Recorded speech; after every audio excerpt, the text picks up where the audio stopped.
recording going here. And let's take the next step, which is to say, well, if we've got set age here, we should do the converse. Instead of allowing people to change this thing, we should allow people to give stuff, or be able to give stuff back to them. So we said, let's call this get age. Get age, when you talk to the person and say, I want you to do something, you don't supply them with any information. And what you expect that they're going to do is they're going to give you back the piece of information you requested, which was the age variable.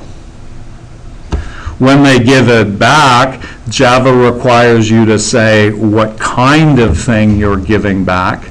And so in this case, the thing that we're giving back is a number.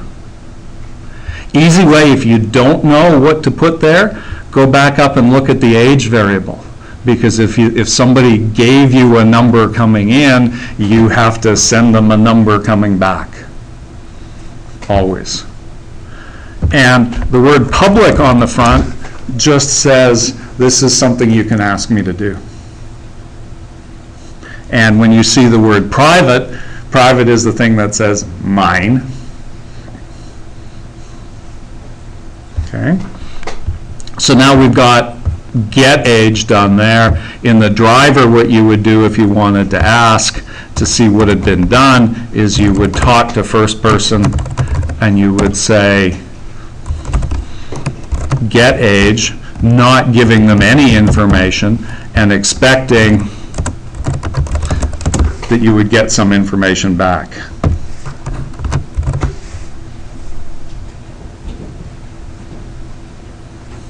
Okay, so there's the reverse operation, and then you can do what you want with that information. You can print it out, you can take it away and go, okay, I now know how old you are, whatever you want to do with it. You've asked the person who was holding on to that information.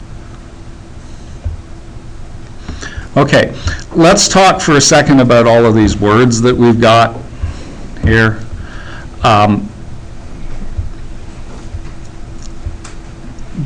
If we go and look inside the student class, I guess I introduced a couple of errors here, didn't I, along the way? I guess let's save that. Maybe make my life easier. Oh no. Sure. That's just a side effect of using Git. Okay.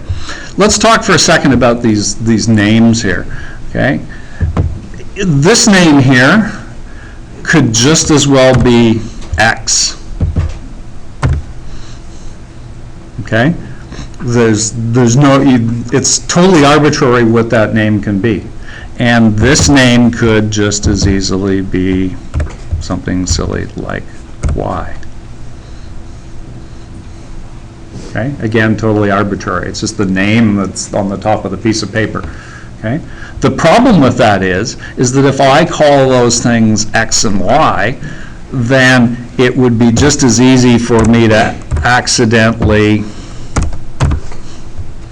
do that, because X and Y really don't have all that much meaning.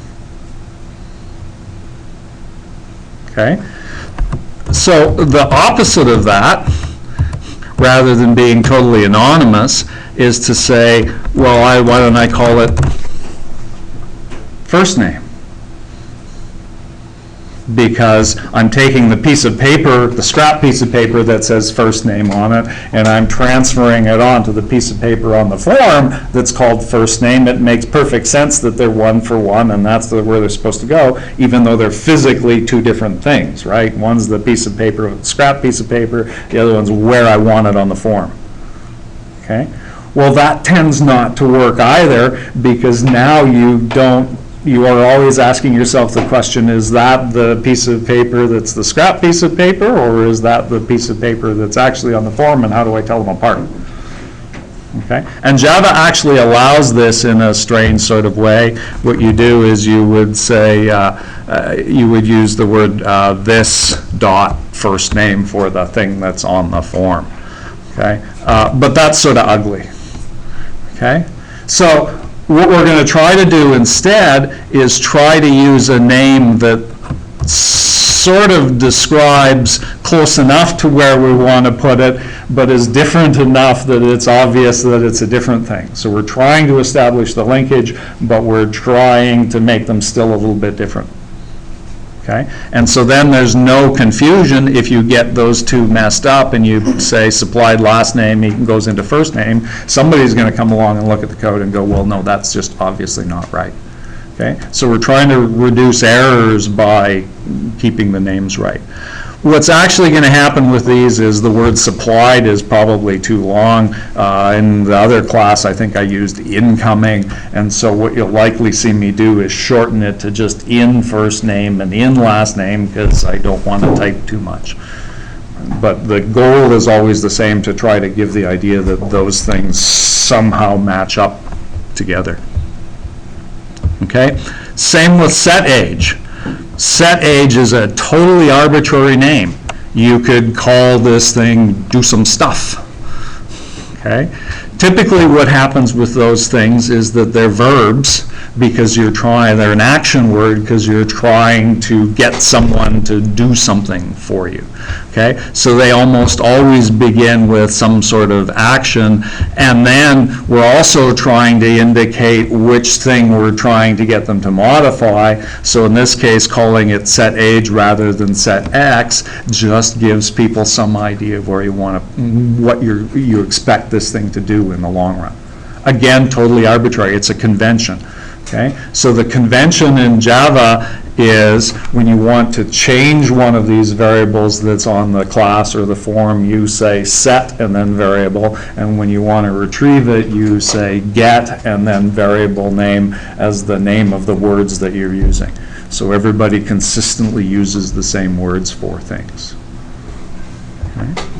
So there's set age, and now we've got get age, and they almost always come in pairs. Okay? Because one is writing stuff, putting stuff on the form, and the other is taking stuff off the form. Okay? What happens if you don't write set age, but you have a get age? If we don't do one of the part of the pair. You won't be able to change it. We won't be able to change it. It gets put onto the form initially because there's something that puts it onto the form when you first make it, but after that you can't change it anymore. Sometimes useful, right? It now becomes a read-only thing. It's there once, can't change it anymore. How about if we do the opposite? How about if we write set age and don't write get age? You can never look at it. Useful? Not really. Potentially. Well, if you can't read it, then nothing else can read it.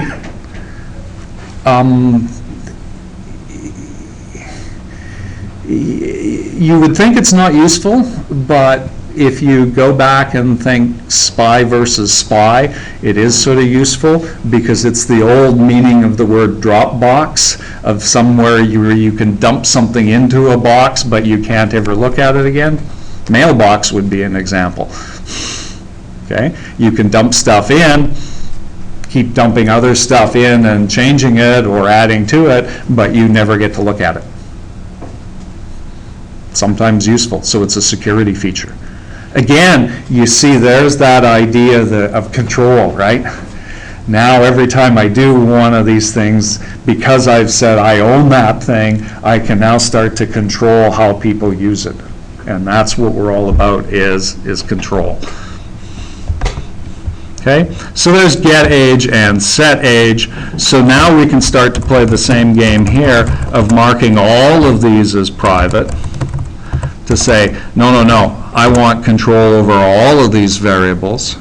And as soon as you have control over all of them, now you're probably going to turn around and write all of the set and get functions, the pairs for each one of them. So as a matter of course, you quite often see people will write public void set first name, and it takes just one piece of paper with the first name coming in, and it copies that name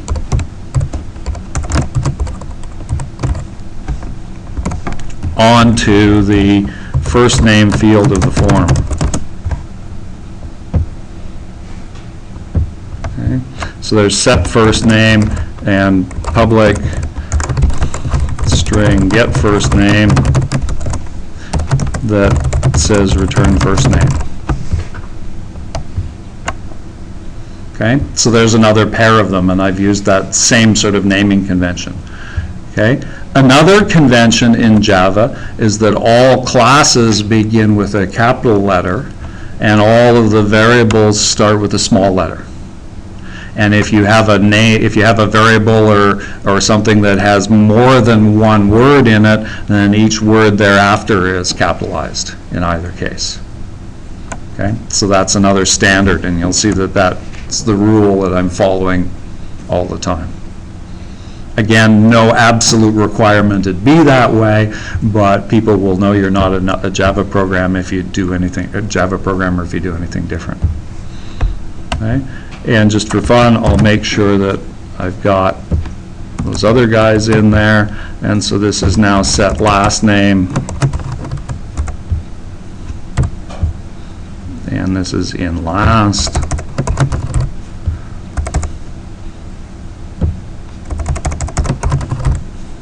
Okay, and so notice I purposely used a name that was a little bit different, but still enough the same that hopefully you got the idea.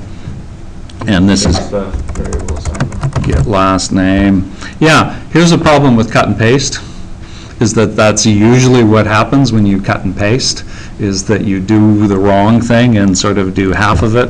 And so you really have to be careful about cut and paste as an option.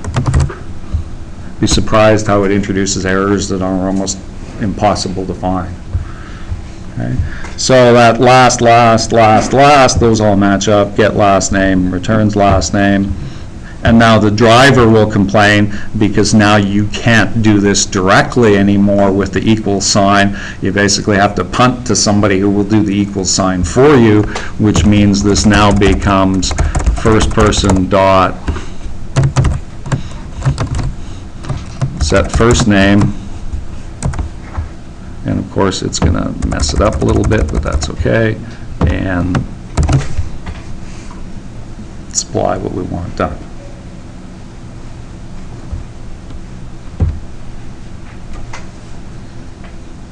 Okay, and now we've got. So those are functions then? The question is, what's the name for those things? Here's a little trick that I like to play. Giving names to things off the start and then trying to explain them is a really useless exercise.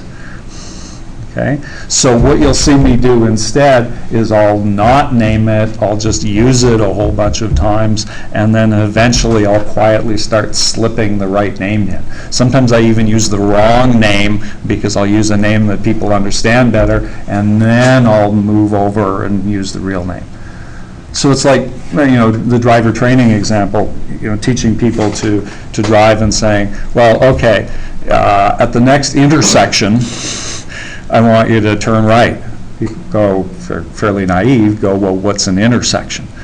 So you say to them, at the next time you find a place where the cars are going in opposite directions across the road, I want you to turn right. And you do that a few times, and then quietly, when you reach another one of those points again, you just say, oh, at this intersection, would you mind turning right? Okay? And now the word gets established. Okay? So the short answer to your question is Java calls them methods. Most places would call them functions, so I sort of use them interchangeably. Okay? I don't find the terminology particularly helpful. But some languages refer to them as routines as well. There's lots of words for them. For instance, the word, the official word for using new is to instantiate an object. It's a photocopier, people. Okay? So don't care too much for words, for those big words. Okay? So there's our program now. It's still more or less the same. We've now isolated all of the stuff in the student class, and this is basically the Java classes that you will write for the rest of your lives. Okay? They contain almost this and pretty much sort of nothing else. Okay? They'll vary in the kinds of things that you put up here, the number of things that you put up here mostly. They'll vary in the kinds of restrictions that you put on them, and that's about it. Okay? And we'll do lots and lots of variations of this thing. A couple more things before, just to sort of clean this up. Let's talk about that if statement. Okay? I wrote it in a way that you've probably never seen before. How would you probably have written that instead, according to the way you were taught in other classes? If else.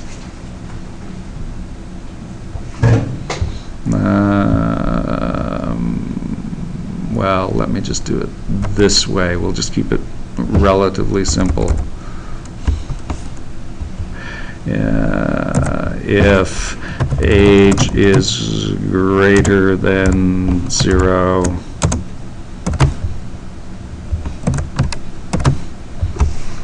something along that line.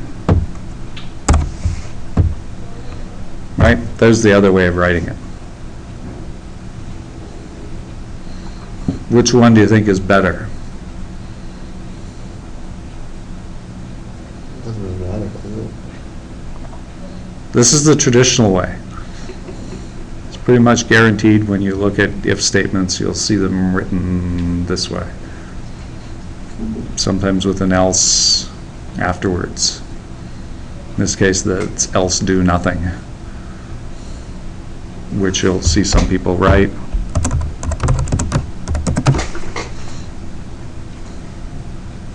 Just to be clear.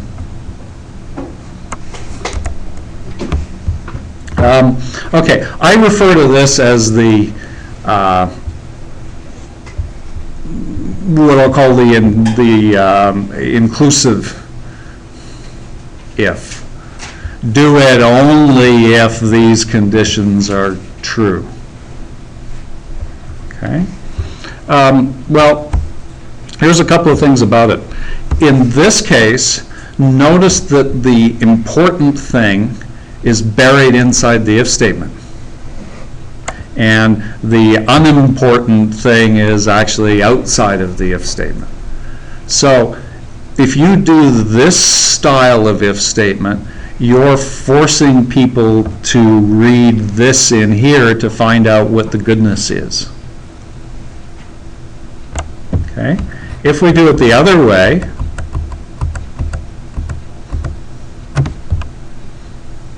notice in this case, when I first wrote this thing, this was the only piece of code that I used.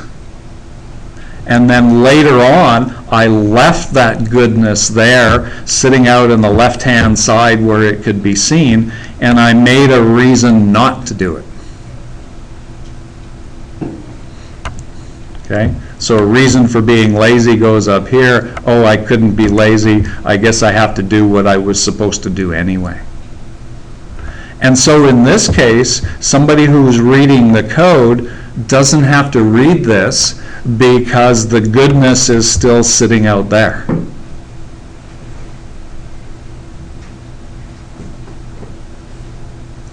Okay? Let's complicate it a little more. Let's go back the other direction, if I can remember what redo is here.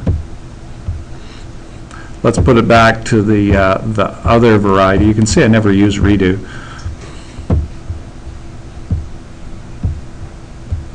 Close enough. Okay. Let's put it back to this way. Suppose that I gave another condition. What's the oldest person in Canada? 117 or something now. Suppose that we wanted to restrict age to also something reasonable on the high end. How would you change this code to do stuff on the high end? Else if? Is greater than 0 or less than 100? You'd have, yeah.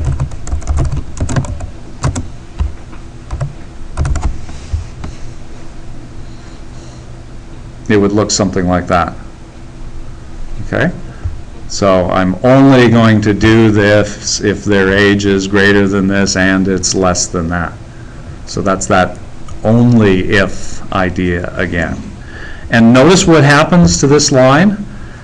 The more reasons you have for trying to restrict it, the longer the line gets to the right, and the more difficult it gets to understand.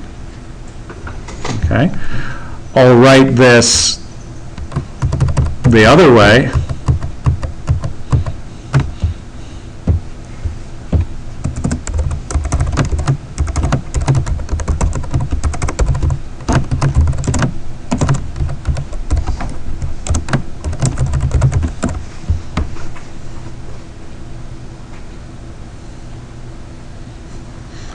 So notice what I'm doing is I'm supplying individual reasons for rejection, and I've left the thing that I wanted to do in the normal case still sitting there.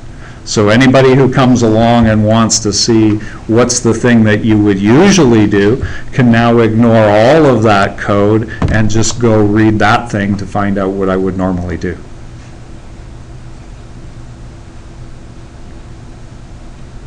Okay?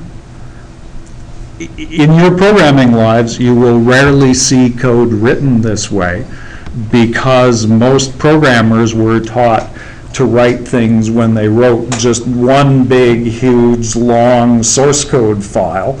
And when you write just one big, huge, long source code file, then you have to do that only if thing every time you get a chance in order to go through and do all of the stuff that you were intending to do. But in the modern programming world, we typically write a lot of these small files and very short functions or methods. And when we do that, you almost always have this game of what are the restrictions versus, oh, okay, here's what I need to do. Okay? And so this style is very beneficial because you leave the important thing lying where you can see it, and you don't have to read that code anymore.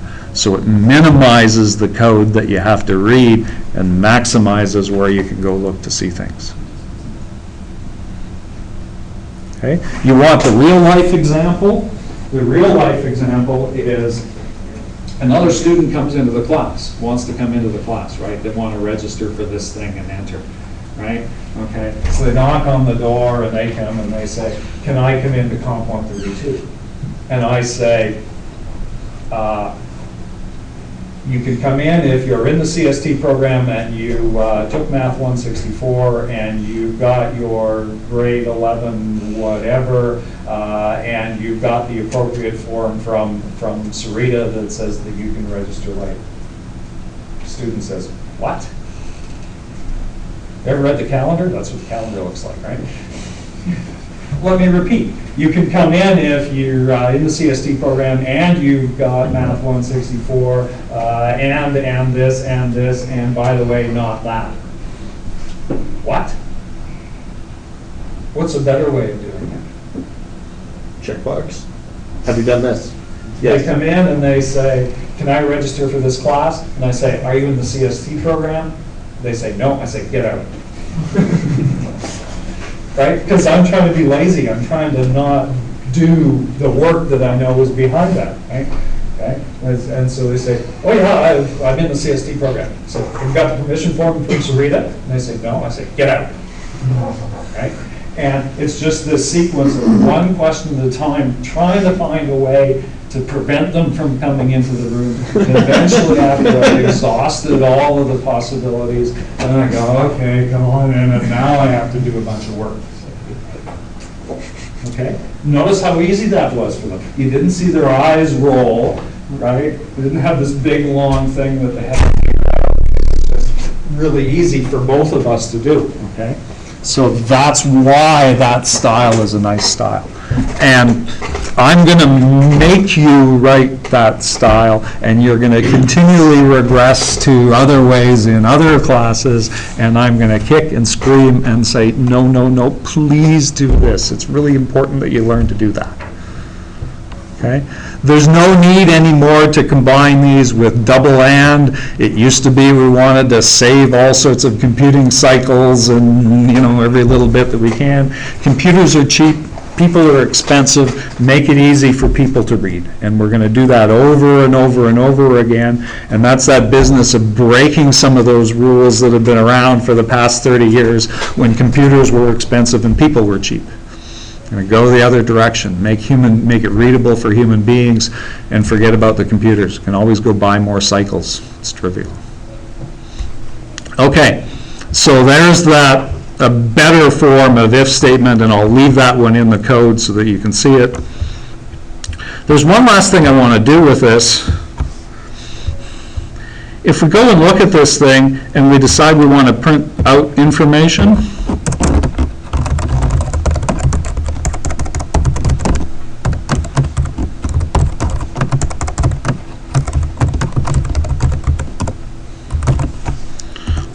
we'd end up having to do something like this. So we'll print out their first name, their last name, and their age. Did I get them all? Scroll up. There we go. Okay. So there's the way I had to print them out. Well, that's a little annoying, right? I had to print stuff out. I had to go get each individual thing because that's the only way that I was allowed to get them. Okay? And I would like to just have all three pieces of information come back at once. What would you really like to do here instead of three different things? Get all. Well, there's two choices. The first one is that the easiest thing would be to do get all, right? And then if we really want, so that would get rid of this stuff, which would be sort of nice.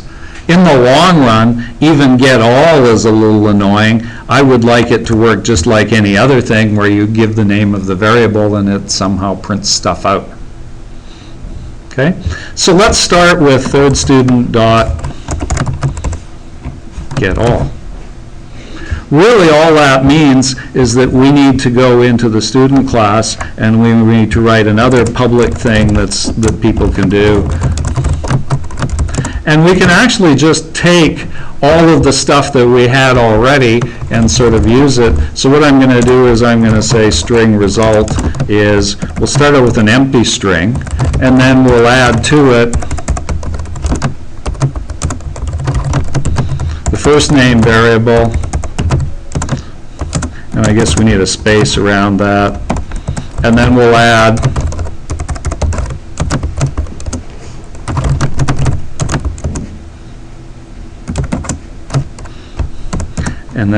result age, something along that line. Now, and then I guess since I promised to give that thing back, at the end I need a return statement that says, here, send back that thing that I've made for them, which is the string that contains all that information. You can run this with a debugger and you can watch the string get bigger and bigger. Okay. Notice I wrote it on 3 separate lines. I could have written this all on 1 line. The reason I wrote it on 3 separate lines is because it corresponds exactly with the 3 lines that are up there. So when I get 20 or 30 things worth of information in this class, it's really easy for me to see that I've gotten them all in that string because they're all on the same identical lines. 3 lines there, 3 lines up top. Chances are pretty good I got them all. They're in exactly the same order. Don't have to do it that way, but it's another one of those things that just makes it neat and tidy and easy to see. Okay? So there we go with that thing, and now when we run it, we now get the 3 pieces of information. Not bad. What's the sneaky side effect of get all? Don't need any permissions. Notice that one of the things that it did was it hid how much information was actually being stored in here. If you think of the case of me coming along and adding another piece of information to the student class, the way I had it written before, the main program would have to know that I'd added that piece of information onto the form because the main program was in charge of figuring out what the pieces were in order to print them out. Okay? Now, if I go and add a piece of information in here, we also go down to get all, and we add the corresponding piece of information there for output. The main program doesn't change at all. The main program just calls get all, and it gets all of the pieces of information. Okay? So this other function that we're writing, or method, is doing two things. It's providing a utility to make our job easier, and it's also hiding things from us so that in the long run, they do their job, I do mine, and I don't have to know a lot about what they're doing. And the less you can know about what somebody does, and the more you can just say, go and do it, the less you're involved in their job, the better off you are. Okay? So there's the four things a class does. It groups variables together, it controls those variables, it provides some extra utility that you wouldn't want to do on your own to make your life easier, and it tries to hide things from you and just go out and do the work so that you don't have to see it. Okay, now one last thing here. This idea of get all is so common that it actually has a proper name in Java, because it's really a debugging tool more than anything else.